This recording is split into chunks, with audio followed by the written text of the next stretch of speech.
नमस्कार, good evening, वड़क्कम, सत श्री अकाल। कैसे हैं आप सब? मैं बहुत अच्छी हूँ। आप सभी को फादर्स डे की बहुत बहुत हार्दिक शुभकामनाएं।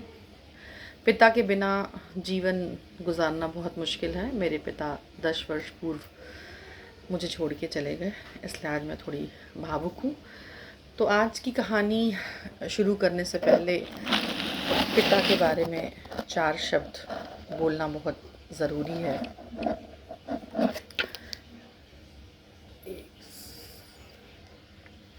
पिता के बारे में कविता बोलना बहुत ज़रूरी है। कभी अभिमान तो कभी स्वाभिमान है पिता, कभी धरती तो कभी आसमान है पिता। जन्म दिया है अगर माँ ने, जन्म दिया है अगर माँ ने, जनेगा जिससे जग को पहचान है पिता। कभी कंधे पे बिठाकर मेला दिखाता है पिता, कभी बन के घोड़ा घुमाता है पिता। माँ अगर मेरी पैर पे चलना सिखाती है तो पैरों पे खड़ा होना सिखाता है पिता। Happy father's day to all. आज की कहानी एक मेरी छोटी बहन कह सकते हैं, मेरी फ्रेंड कह सकते हैं, उसकी कहानी है। ज़िंदगी बहुत अच्छी चल रही थी, बहुत खुश माहौल था। पढ़ाई लिखाई करके वो जॉब कर रही थी। उसके भाई की शादी होती है। शादी में उसको भाभी के भाई से प्यार हो जाता है। मिलते हैं दोनों, बातें होती हैं, प्यार का इजहार करते हैं। ज़िंदगी अच्छी चलती है। दोनों प्यार में कस्में खाते हैं, वादे निभाते हैं। वक्त गुज़रता जाता है धीरे धीरे। लेकिन चूँकि रिश्तेदारी थी दोनों परिवारों के बीच, तो दोनों परिवार नहीं चाहते थे कि उनकी शादी हो एक दूसरे से। तो इसलिए परिवार वालों ने इस विवाह से उनको मना कर दिया। मना कर दिया तो चूँकि दोनों ने आपस में कस्में खाई थी हम साथ निभाएंगे, तो लड़की ने बोला कि पिताजी अगर आप नहीं चाहते कि मेरी शादी उससे हो तो कोई बात नहीं, मैं ऐसा कोई काम नहीं करूँगी जिससे मेरे पिता का सर झुके, मेरे पिता को शर्मिंदगी महसूस हो। पर मैं किसी और से शादी नहीं करूँगी। मैं आपकी सेवा करूँगी, आपके पास जीवन भर रहूँगी, पर मैं किसी और से शादी नहीं कर सकती, मैं किसी और से प्यार नहीं कर सकती। तो उसके पिता ने कहा कि ऐसे कैसे होगा, तुम ज़िंदगी भर कुंवारी कैसे बैठे रहोगी। पर कहते हैं ना कि वक्त बदलने में वक्त लगता है, तो उन्होंने अपने रिश्ते को थोड़ा वक्त दिया। इधर लड़के के पिता ने बहुत ज़ोर ज़बरदस्ती की, 2 जगह रिश्ते देखे, लेकिन रिश्ते देखने के बाद लड़के ने मना कर दिया कि मैं शादी नहीं करूँगा।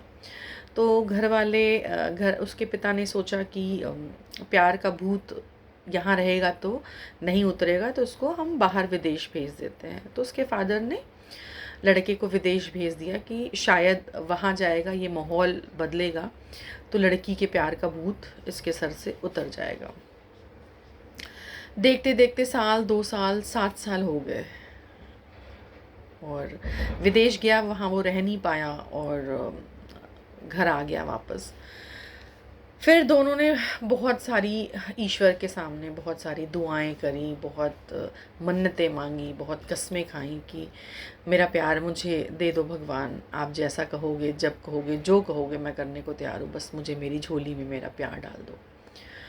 लड़के ने भी बहुत बगावत करी, लेकिन दोनों ही प्रतिष्ठित परिवारों से थे, तो उन्होंने घर से भाग के विवाह करना उचित नहीं समझा। उन्होंने अपने परिवार को कन्विंस करने की कोशिश की और उनकी इच्छा थी कि माता पिता के आशीर्वाद के बिना हमारी शादी नहीं होगी। और ईश्वर ने अपना चमत्कार दिखाया। 7 साल बाद दोनों के परिवार वालों ने दोनों के परिवार वाले मान गए। उनके प्यार के आगे उन्होंने घुटने टेक दिए। उनकी तपस्या, उनके सेक्रीफाइस को देखते हुए उन्होंने हाँ कर दी और बड़े ही धूमधाम से उनकी शादी हुई। लेकिन धूमधाम से उतनी नहीं हुई क्योंकि उनकी शादी लॉकडाउन के समय हुई और दोनों परिवार ने खुशी खुशी शादी हो गई और आज वो अपनी लाइफ में बहुत खुश है। परिवार वालों के ससुराल वाले भी उसको बहुत मानते हैं। उसकी भाभी, उसकी ननद भी हैं और उसकी भाभी भी हैं, तो उससे डबल रिश्ता है। अब क्लोजनेस और ज़्यादा हो गई है।